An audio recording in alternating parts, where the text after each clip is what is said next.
Olá! Olá, eu sou Júlia Nogueira e esse é o primeiro Plantão Enem ao vivo.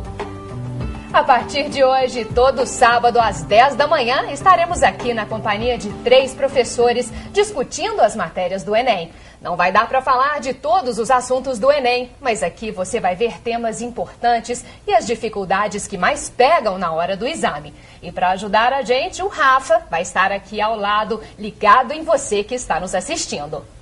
É isso aí, gente. Você pode tirar as suas dúvidas ligando no 31-3209-0089 ou então passando um e-mail para a gente para plantãoenem@redminas.mg.gov.br. Não deixe de participar. A cada programa, professores de 3 matérias responderão às suas perguntas.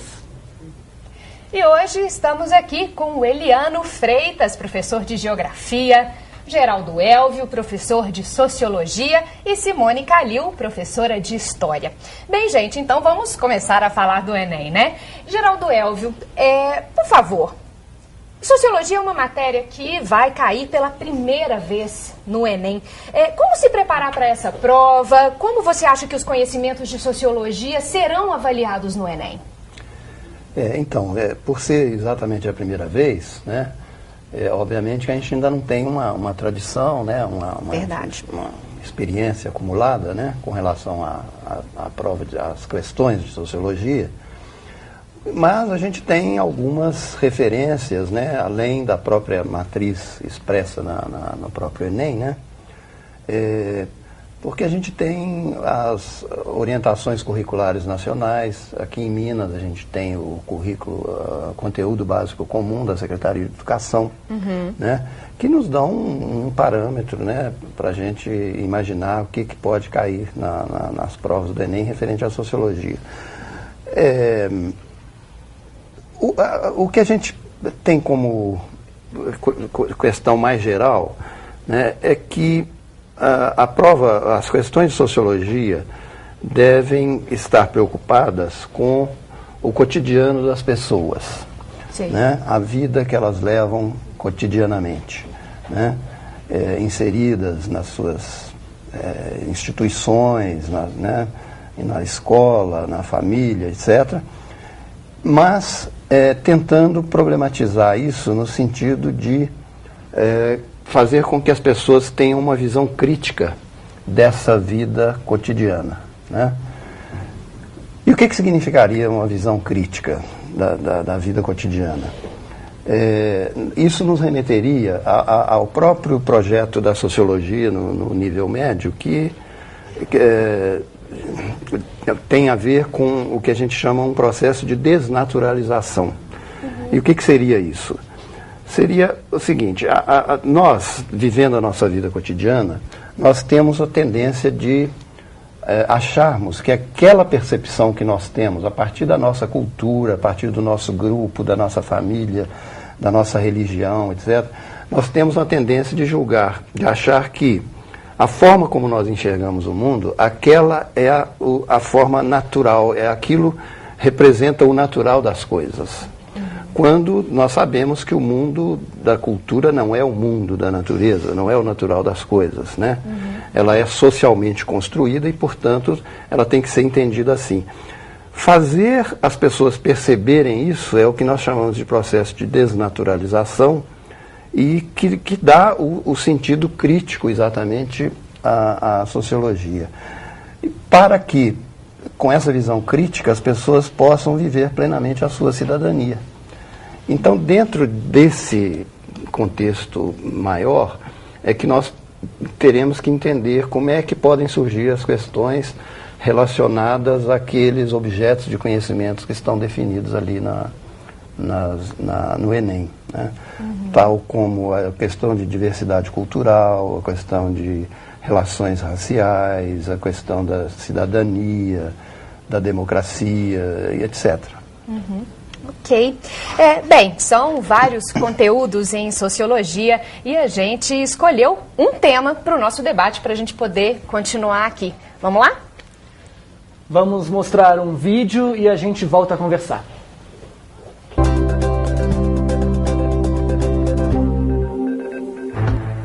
pouco tempo, as atenções de todo o mundo se voltaram para a Inglaterra quando houve violentas manifestações de rua realizadas principalmente por jovens de bairros de imigrantes. Ao mesmo tempo, na Líbia, se viam lutas sangrentas entre tropas leais ao ditador Muammar Gaddafi e insurgentes armados com o apoio bélico de forças da OTAN e da ONU.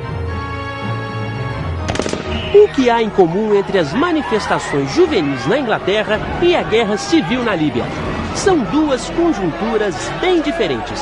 Enquanto a Inglaterra sempre foi um modelo, a Líbia ainda está engatinhando na luta pela garantia da cidadania de seu povo e de seus direitos civis, como a liberdade de pensamento e de expressão, seus direitos sociais, como educação, saúde, moradia, trabalho, e seus direitos políticos, como eleger e ser eleito livremente. A Inglaterra foi pioneira em séculos na garantia desses direitos e a Líbia está vivendo um momento histórico em que todos esses direitos se colocam em pauta em caráter de urgência. O curioso é que em ambas as situações, as manifestações acabam por nos lembrar que a democracia não é algo estático, mas um processo interminável de novas conquistas. Quem poderia imaginar que em pleno século XXI, os insurgentes na Inglaterra, tanto quanto na Líbia, estariam lutando por direitos não garantidos ainda? As manifestações escancararam ao mundo que, para uma parcela da população inglesa, a de imigrantes e seus filhos, há carência de certos direitos, como, por exemplo, o de igualdade de identidade étnica. Vimos que o preconceito e a discriminação na Inglaterra são flagrantes e oportunidades e esperanças de vida melhor não são iguais para todos.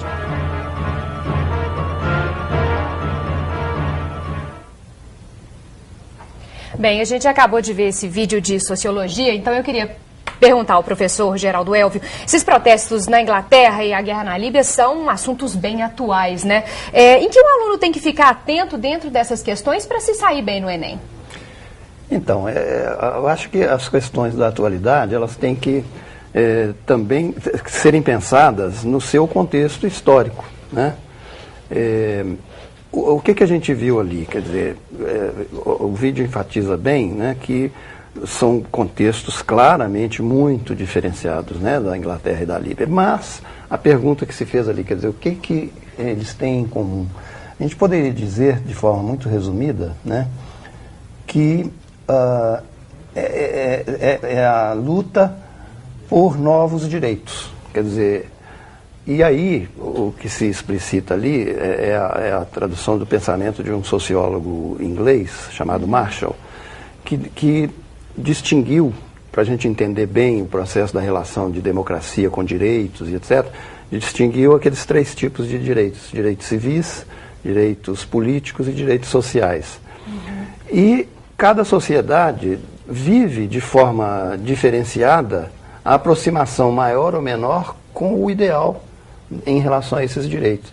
Mas mais do que isso, quer dizer, historicamente, a cada momento surgem novos direitos, né? Claro. Então, o que é novo hoje na Líbia, para boa parte da população inglesa já não é novo em termos de luta por direitos.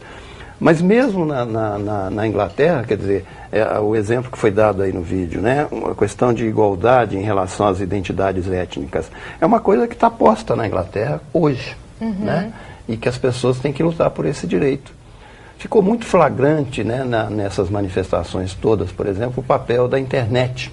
Né? Quer dizer, hoje você tem uma relação muito interessante da democracia com a internet, porque ao mesmo tempo que é um novo direito, né, que se fala já de um direito de inclusão digital, etc., esse direito ele vem reforçar exatamente a democracia, que ficou flagrante nessas manifestações na Inglaterra e na Líbia também. Né? A gente está falando aqui de sociologia, mas percebe-se que a gente está falando também de história. Claro. Vou pedir a contribuição da professora Simone. Eu acho que uma coisa importante da gente perceber é que essas três dimensões que o professor Elvio falou, né, dos direitos civis, dos direitos políticos, dos direitos sociais, elas não necessariamente estão juntas o tempo todo. Elas são Eu posso haver, por exemplo, um momento que eu tenho direitos políticos garantidos, sem ter direitos sociais garantidos. Eu posso ter momentos também, por exemplo, que eu tenho direitos civis garantidos e eu não tenho os direitos políticos garantidos. Né? E o contrário, ele é mais complicado, eu ter os direitos políticos sem ter os direitos civis. Porque aí eu não vou ter liberdade de expressão, eu não vou ter liberdade, eu não vou ter acesso à informação geral. E isso são coisas importantes para a democracia, para exercer esses direitos políticos, né? Então, ao longo do processo histórico aí, a gente tem que pensar também, tentar identificar que dimensão que está predominando, que dimensão que ainda está engatinhando, as lutas sociais, elas estão visando quais desses direitos. Eu acho que é um exercício bom da gente fazer. Com certeza. E acho que uma coisa que também deve ser observada é que não há uma linearidade, não é um cumprimento de etapas, né? Que hoje a gente está num patamar e amanhã a gente estará em outro patamar, como as sociedades europeias, por exemplo, né? Os países europeus. Vamos pegar o exemplo de um dos direitos, o acesso ao saneamento no Brasil. Avançou-se muito, né, nos últimos anos, esse direito. Entretanto, do ponto de vista espacial, não dá para a gente pensar que é homogêneo, que o acesso ao saneamento básico é homogêneo. A gente tem bastantes diferenciações dentro do próprio território brasileiro, né, o que dirá à escala mundial. Então, essas contradições, né, e é algo que sempre é fruto da luta de classes, é sempre fruto da luta. O que a gente vê, por exemplo, na Inglaterra agora, já vivemos, já vimos, já conhecemos da história de momentos anteriores, né, desde a primeira Revolução Industrial, e que chega à manutenção, à necessidade de reconquista desses direitos que estão sendo perdidos desde o projeto neoliberal que foi sendo desenvolvido na Inglaterra, principalmente. Ok. Bem, Rafael, já tem alguma pergunta de telespectador aí pra gente? Tem, as perguntas estão chegando, Júlia. Professor Elvio e demais professores, o Flávio, de Sete Lagoas, quer saber o seguinte: o que significa o estado de bem-estar? E porque ele está estudando esse assunto e pergunta se já temos um estado de bem-estar aqui no Brasil. Flávio, né? Flávio. Bem, Flávio, essa é uma questão muito pertinente que diz a respeito à temática já discutida, né? Na realidade, esse chamado estado de bem-estar social, ele é o coroamento, em termos de desenvolvimento, de todo um processo de modernização das sociedades, né?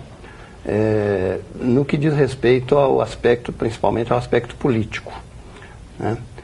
E esse esquema proposto por esse sociólogo Marshall, ele é bem interessante porque, na realidade, esse estado de bem-estar social, ele significa um momento em que as lutas de classe a que se referiu o professor, né, que tinham uma configuração bastante diversa no século XIX, já também no século XX, e já no final do século XX e início do século XXI, ela se configura necessariamente de forma institucional, passando pelo Estado. Quer dizer, as conquistas dessas lutas, hoje, elas se traduzem concretamente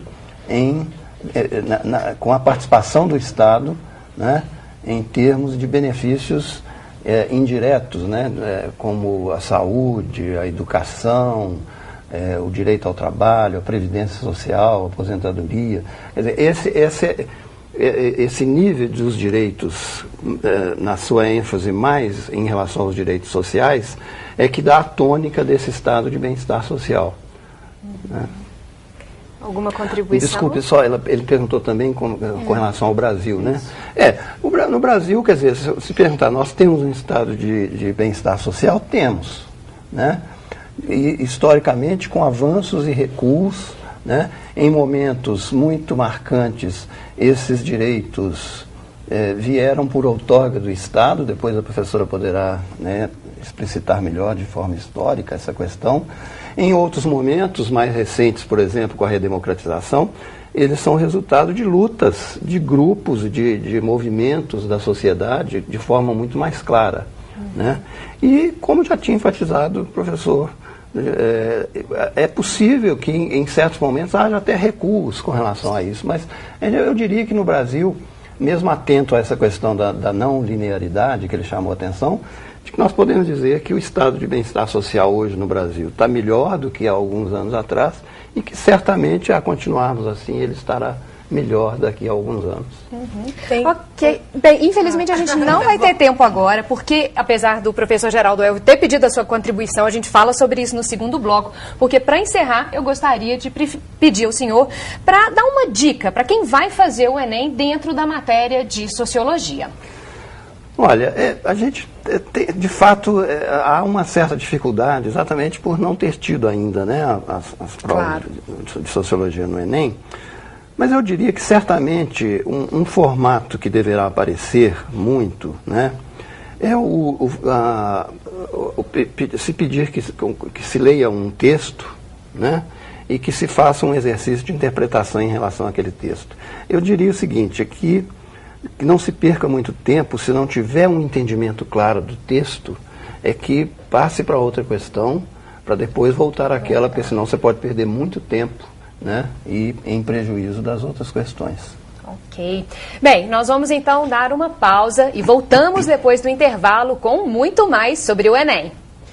É isso aí, gente. Como disse o professor, para fazer uma boa prova é só ler com atenção as perguntas. A gente já volta.